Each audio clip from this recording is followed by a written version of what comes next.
বন্দার চোখের পানির মূল্য আল্লাহ তাআলার কাছে অনেক বেশি। বন্দা যখন আল্লাহর বই খাবে, জাহান্নামের কথা স্মরণ করে যখন খাবে, রাসূল সাল্লাল্লাহু আলাইহি সাল্লাম বলেছেন, ওই চোখ জাহান্নামে যাবে না, ওই চোখের জন্য জাহান্নাম হারাম, যে চোখ আল্লাহর বই খাবে।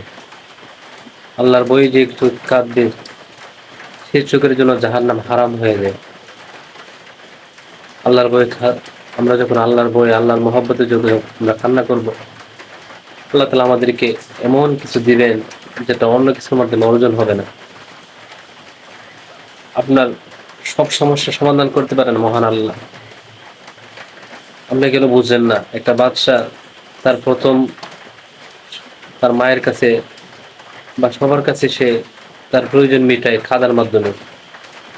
ওই বাচ্চার আর পৃথিবীর কোনো বাচ্চারই কোনো বাসা থাকে না। প্রত্যেকটা বাচ্চার বাসা একটাই থাকে, সে কান্না করে। তার কান্নার মাধ্যমে সে তার অসুস্থতার কথা তার মার কাছে বলে। তার যদি খাবারের প্রয়োজন হয়, কান্নার মাধ্যমে সে মিটিয়ে নেয়। দুনিয়ার প্রতিটি বাচ্চা কান্নার মাধ্যমে সবকিছু মিটিয়ে নেয়, তার প্রয়োজনগুলি। আল্লাহ তাআলা আমাদেরকে কান্নার ভাষা কেন শিক্ষা দিয়েছেন? কারণ এই কান্নার মাধ্যমে সবকিছুর সমাধান হবে। কান্নার মাধ্যমে যেরকম ভাবে দুনিয়ার প্রয়োজনগুলি মিটে, ঠিক তেমনি ভাবে আখিরাতের জান্নাত পাওয়া, জাহান্নাম থেকে বেঁচে থাকা এই কান্নার মাধ্যমে সম্ভব হবে। আমরা যখন আল্লাহ তাআলার কাছে বেশি বেশি কান্না করবো যে আল্লাহ আমাকে জাহান্নাম থেকে বাঁচাও, আল্লাহ আমাকে জাহান্নাম থেকে বাঁচাবেন, আল্লাহ আমাকে জান্নাত দেবেন, এবং দুনিয়ার প্রয়োজন, টাকা পয়সা, অর্থ করি আল্লাহ তাআলা আমাকে দিবেন, ইজ্জত সম্মান আল্লাহ দিবেন। আমরা যখন আল্লাহ তাআলার বইয়ে খাটবো, আল্লাহ তাআলার কাছে চাইবো, আল্লাহ তাআলা চাইলে আল্লাহ তাআলার কাছে আল্লাহ তাআলা খুশি, আল্লাহ তাআলার কাছে না চাইলে আল্লাহ তাআলা বেজার। রাসূল সাল্লাল্লাহু আলাইহি ওয়াসাল্লাম বলেছেন। এজন্য আসুন আমরা বেশি করে আল্লাহ তাআলার কাছে কাঁদি। আল্লাহ তাআলা ওই বান্দাকে অনেক ভালোবাসেন, যে বান্দা আল্লাহ তাআলার কাছে কাঁদে, তার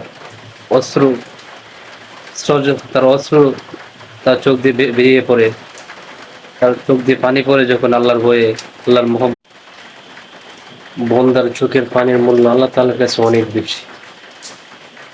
বন্দা যখন আল্লাহর বই খাবে, জাহান্নামের কথা স্মরণ করে যখন খাবে, রাসূল সাল্লাল্লাহু আলাইহি সাল্লাম বলেছেন, ওই চোখ জাহান্নামে যাবে না, ওই চোখের জন্য জাহান্নাম হারাম, যে চোখ আল্লাহর বই খাবে।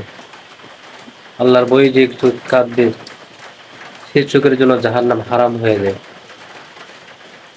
আল্লাহর বই আমরা যখন আল্লাহর বই, আল্লাহর মহব্বতে যখন আমরা কান্না করব, আল্লাহ তাআলা আমাদেরকে এমন কিছু